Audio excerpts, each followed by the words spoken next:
Hello everyone and welcome to the lecture on Amazon API Gateway. So this lecture will contain all these topics. What is Amazon API Gateway? Core concepts and architecture, URL structure, API types, REST versus HTTP versus WebSocket. Choose REST API when you need. Choose HTTP API when. Choose WebSocket API when. Endpoint types, key distinctions, integration types, Lambda proxy integration response format, AWS service direct integrations, and VPC link integration. So first topic, what is Amazon API Gateway? Amazon API Gateway is a fully managed AWS service for creating, publishing, maintaining, monitoring, and securing APIs at any scale. It serves as the front door for applications to access backend services via RESTful APIs, HTTP APIs, and WebSocket APIs.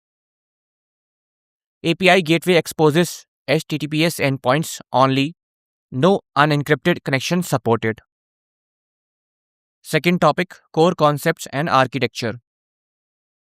API Gateway uses a hierarchical structure with the following components. So first one, stages. Stages are named references to deployment snapshots. Common examples include dev, staging, and prod environments. Next, we have resources. Resources are URL paths that are organized in a tree structure. They define endpoints your API exposes. Then we have methods. Methods are HTTP verbs like get, post, put, delete, patch, options, head, and any. These define what actions can be performed on each resource. And finally, integrations. Integrations are backend connections that link your API to services like Lambda, HTTP endpoints, or other AWS services. So the diagram starts with the API Gateway API, which acts as the main entry point for your application traffic. Below that, you define stages to manage different deployment environments like dev, prod, and staging. Next, you configure resources, which represent the URL path such as /orders or /users that clients will access. For each resource, you define methods to specify allowed HTTP actions like get, post, or delete. Finally, the integrations layer connects these methods to backend targets like AWS Lambda functions or HTTP endpoint. Third topic is URL structure. So the invoke URL format includes the API ID, region, stage, resource path. So this is the endpoint client uses to call your API. Key architecture elements. Stage variables are key value pairs that act as environment variables. You access them using the syntax. You have the $curly braces, stage variables, and the variable name. Resources are organized in a tree structure. The proxy resource, which is curly braces and proxy plus, is a special resource that catches all path. Methods include a standard HTTP verbs plus any as a catch-all method that matches any HTTP verb. Gateway responses are customizable error responses for 4xx and 5xx errors. You can use velocity template language VTL to access $context variables. Fourth topic is API types. So this is REST versus HTTP versus WebSocket. So understanding the difference between API types is critical for certification exams. So this slide I'll compare all the three types. So core feature comparison matrix. So first we have the price per million. So for price per million request, REST API v1 will cost $3.50. HTTP API v2 will cost $1 and WebSocket API cost will be $1 plus 25 cents per million connection minutes. For latency overhead, REST API has around 14 to 60 millisecond standard latency. HTTP API is about 60% faster with lower latency, and WebSocket API uses persistent connections. Then endpoint types. So REST API v1 supports edge optimized, regional, and private endpoints. HTTP API v2 supports regional only. WebSocket API supports regional only. For caching, REST API v1 supports caching, but HTTP API v2 does not support caching. WebSocket API does not have caching as it is not applicable. For request validation, REST API v1 supports request validation, but HTTP API v2 does not. WebSocket API does not have request validation as it is not applicable. Then we have mapping templates VTL. So for mapping templates using VTL, REST API v1 and WebSocket API supports this feature, but HTTP API v2 does not.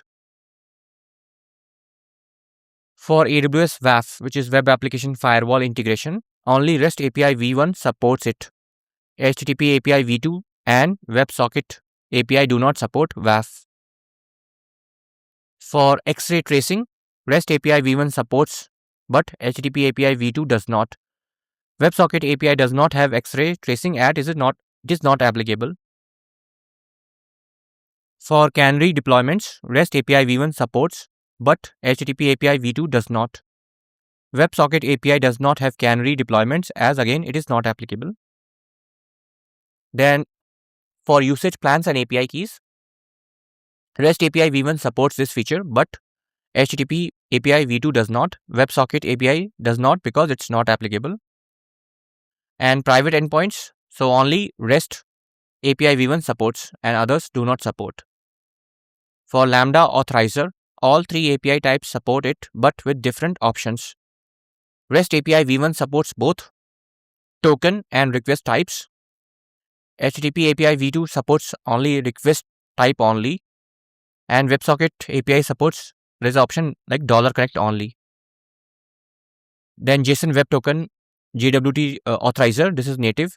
For native JWT authorizer, REST API v1 does not support it, but HTTP API v2 does. WebSocket API does not have this feature because not applicable. For Cognito direct integration, REST API v1 supports it natively. HTTP API v2 supports Cognito via JSON Web Token authorizer, and WebSocket API does not have not applicable. For mock integration, REST API v1 supports it, but HTTP API v2 does not. WebSocket API is not applicable. Then for automatic deployments, only HTTP API v2 supports this feature. For resource policies, only REST API v1 supports this feature. HTTP API v2 does not, and WebSocket API not applicable. Fifth topic is choose REST API when you need. So this is important. So the decision tree at the top guides you to select the right API type based on the features and cost. It shows that you should choose REST APIs when you need advanced capabilities, even though they cost $3.50 per million requests compared to the cheaper HTTP APIs. So first reason is private API endpoints allows you to securely expose your API only to services within your private network. Next, if you want WAF protection, in this WAF protection integrates a firewall to shield your API from common web exploits and attacks. API keys and usage plans enable you to throttle, request, and manage access quotas for your clients. Response caching improves performance by storing the output of your API to reduce latency for repeated requests. And request response body transformations lets you modify the data payload using velocity template language before it reaches your backend. Canary deployments allow you to safely roll out updates by directing a small percentage of traffic to a new version to catch issues early. X-ray tracing provides visibility into your API request, helping you debug performance issues and understand latency across services. Resource policies give you granular control over who can access your API, such as allow traffic only from specific VPC endpoints or IP addresses. Request validation automatically checks incoming requests against your defined schema to ensure data is correct before it reaches your backend. Sixth topic is choose HTTP API when. So next is the cost. So cost is primary concern here since HTTP APIs are 71% cheaper than the standard REST option. This choice works best when you strictly use simple proxy integrations with AWS Lambda or other HTTP endpoints. You get native support for JSON Web Token and OpenID Connect authorization standards built directly into the service.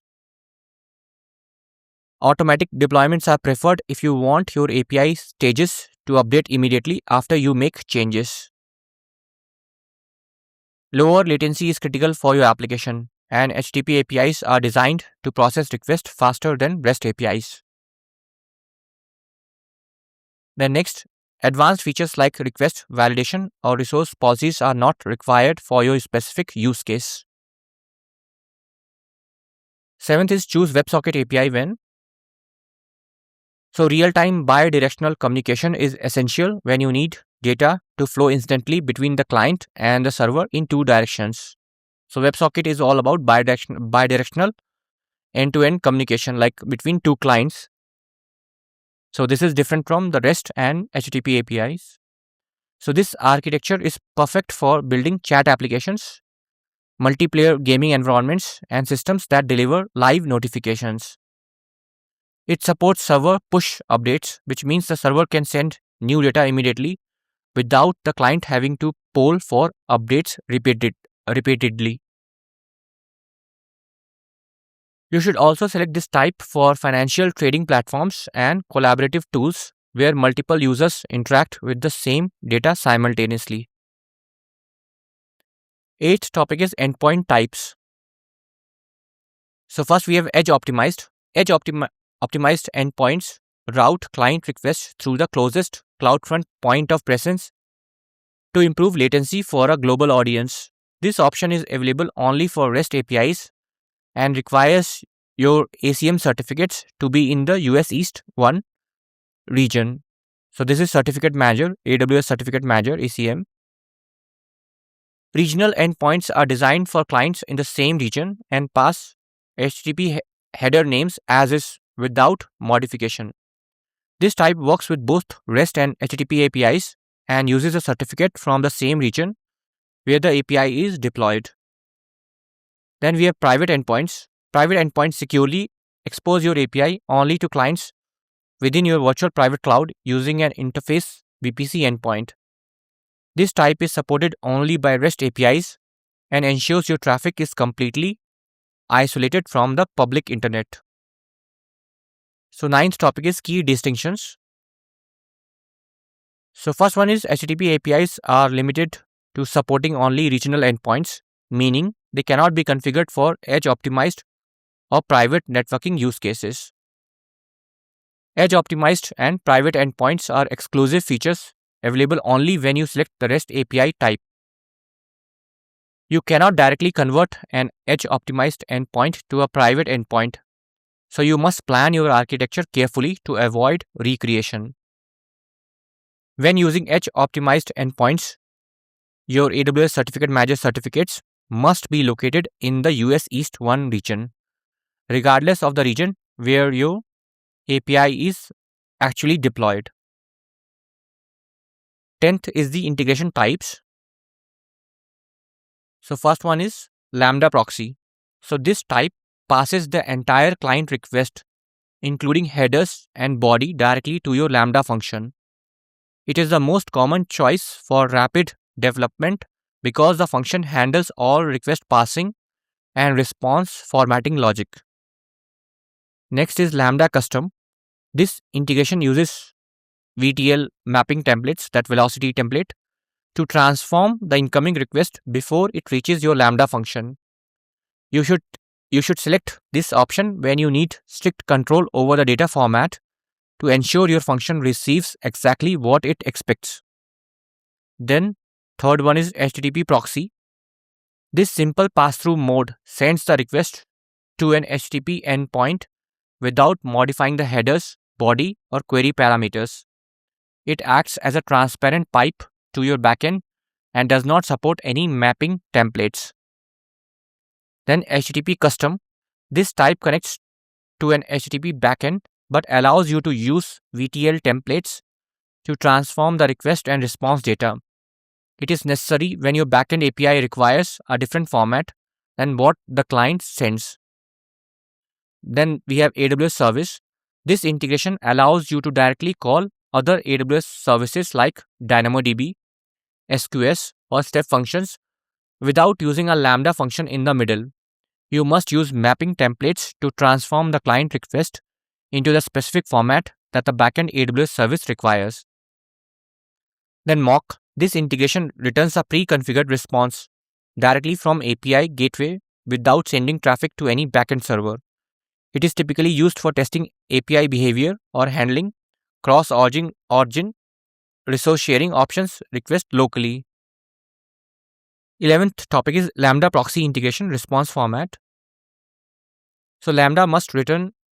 So when using Lambda proxy integration, your function is required to return the response in this exact JSON structure. So this is something important. So this is just remember this. So the output must include the status code, headers, and the body, which must be stringified value rather than a raw object. So exam tip: if your function fails to provide this specific structure or returns a malformed response, API gateway throws a 502 bad gateway error. 12th topic is AWS service direct integrations with API gateway. So this integration type allows you to skip Lambda functions entirely when you need to perform single AWS operations. So these are the services. So DynamoDB. So you can configure common actions directly, such as put item for DynamoDB or send message for SQS. Then for SQS, the architecture supports sending data to other services like SNS, step functions, Kinesis, and S3 without any compute layer in between.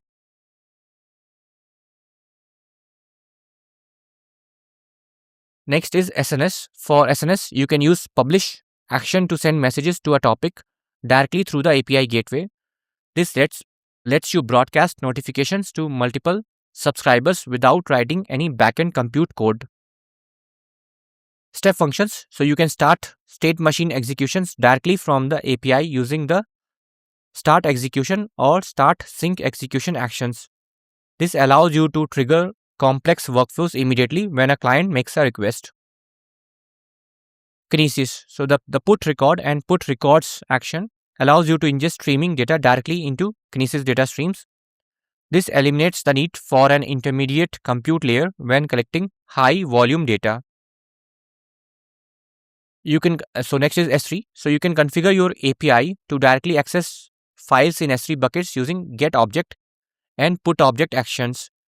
This allows clients to upload or download content without routing the heavy traffic through a Lambda function.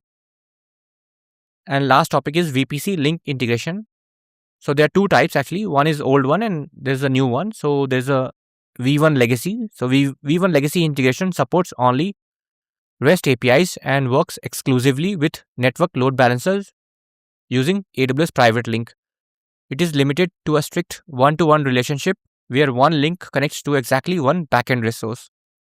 Then there's a V2. V2 integration is more flexible because it supports both HTTP and REST APIs and connects to application load balancers, network load balancers, and cloud map. It uses a one-to-many relationship model, and that allows you to reuse a single link for multiple backend targets. And that's all. Thanks for watching.